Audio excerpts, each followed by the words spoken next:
mga sangkay, welcome back po sa aking YouTube channel. For today's video po ay share ko sa inyo yung aking paggawa ng 3 ingredients na butter icing. So madali lamang po itong sundan, madaling gawin at sigurado po akong kayang-kaya nyo po itong kagad makuha or magawa kung sakaling inyo po itong itatry na ating ingredients. Pero bago po tayo magsimula mga sangkay ay please like at share na rin po ng video ito.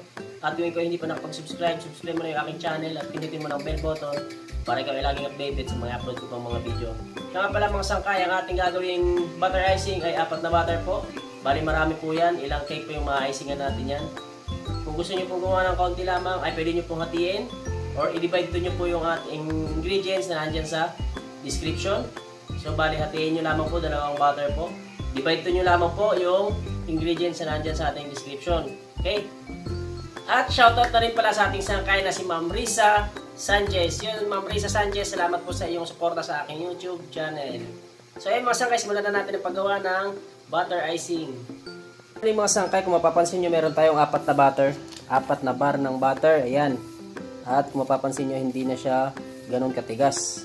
So ayan, bali, i-share ko po sa inyo ngayon yung paggawa ko ng butter icing.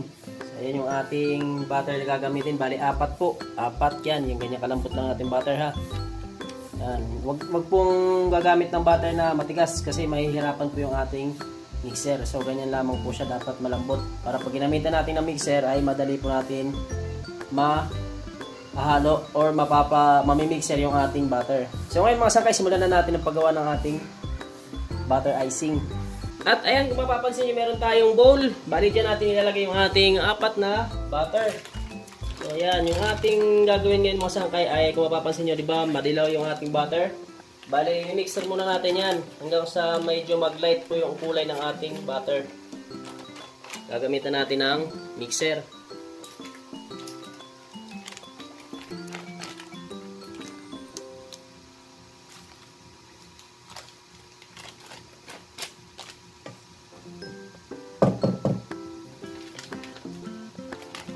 At ayan, ilagay na natin yung 4 na butter. Ngayon ay sisimulan na natin ang pag-mix ng ating butter gamit yung ating stand mixer.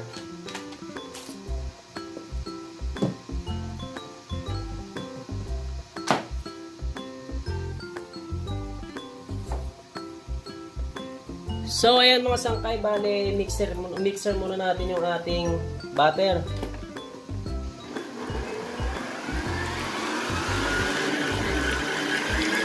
Hanggang sa mag-light po yung kulay ng ating butter.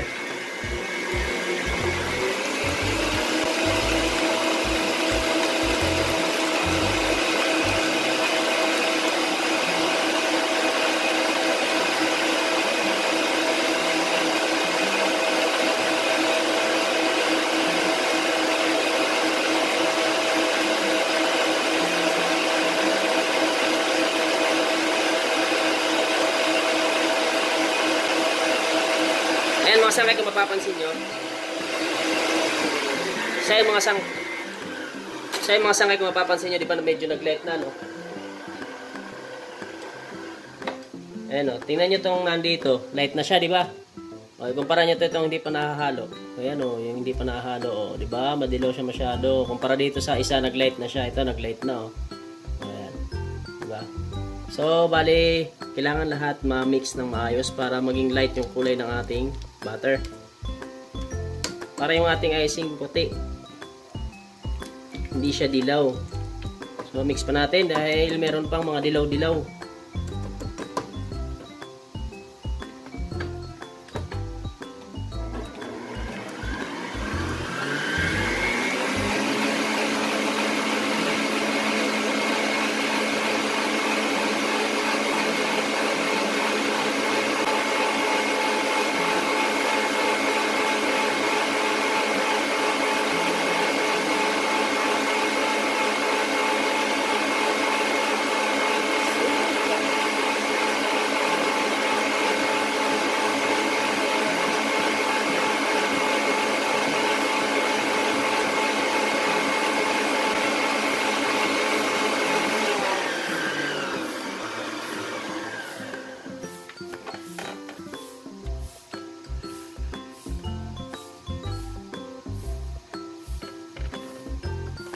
So yung mga sangkay, bali light na yung color ng ating butter. Ngayon ilalagay na natin yung ating susunod na ingredients. So, maglalagay tayo ng shortening.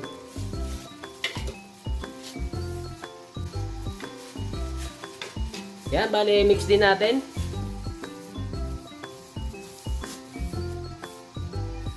So haluin natin ng maayos.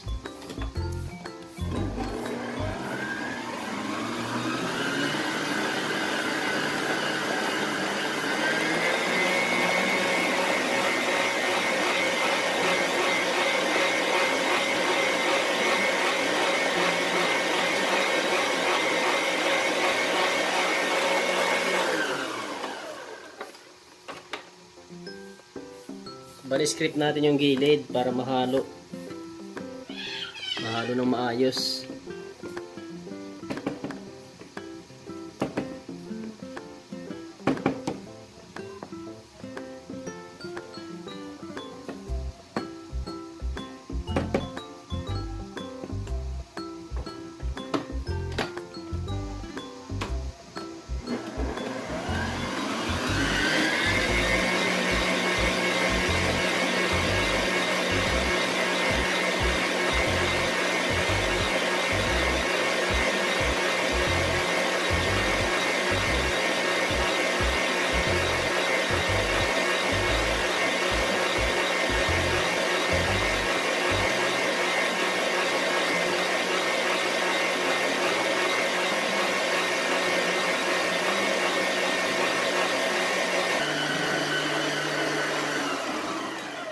So ngayon ang next natin gagawin mga sangkay kapag nahalo na ng maayos yung ating shortening at saka yung ating butter ay maglalagay tayo ng powder sugar. So kailangan yung ating powder sugar mga sangkay ay sifted dapat ha. Yan para maayos yung pagkakahalo ng tamis ng ating icing.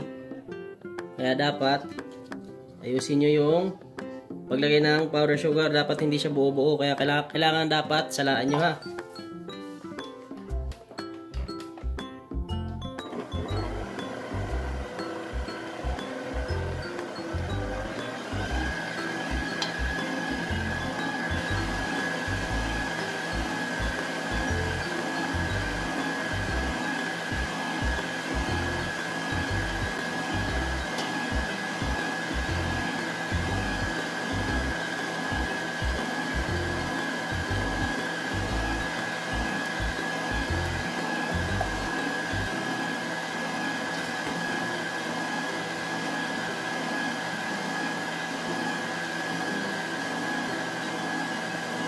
So bali yung ating ginawa is marami, di ba? 4 na bar ng butter. Kung gusto niyo pong gumawa ng 2 lang para medyo konti ay i-divide to nyo lamang po yung ating ingredients. I-divide to nyo lamang po lahat para makagawa kayo ng 2 bar lamang po ng butter.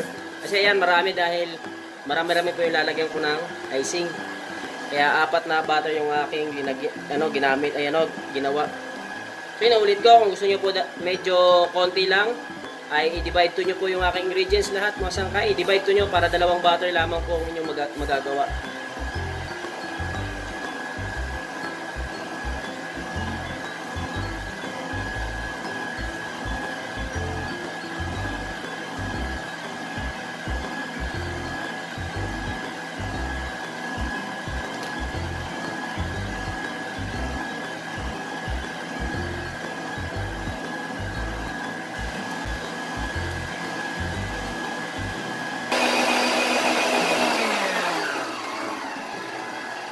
So yun mga sangkay, bali ayusin na lang natin ang pagmix para maging pantay yung tamis ng ating icing.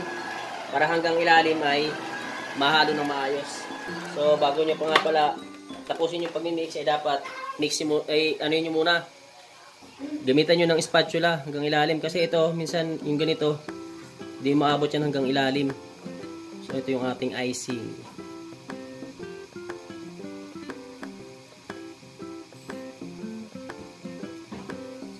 Kailangan natin ngayon napakarami ng ating icing mga sangkay.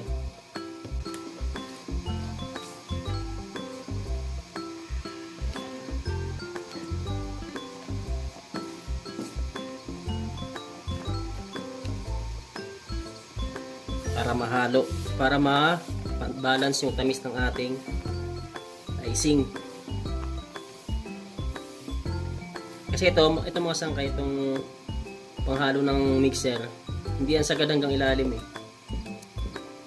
Kaya kailangan yung gamitan ng plastic spatula para makuha nyo yung nasa pinakailalim. Yan. At i-mix nyo pang last na mix. Ito yung pag-icing ng ating cake.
Ating butter icing mga sangkay, ganyan siya ka-stable. Yan, sundan nyo lamang po yung aking paggawa ng ating butter icing. Makukuha nyo po yung ganyan ka-stable na butter icing.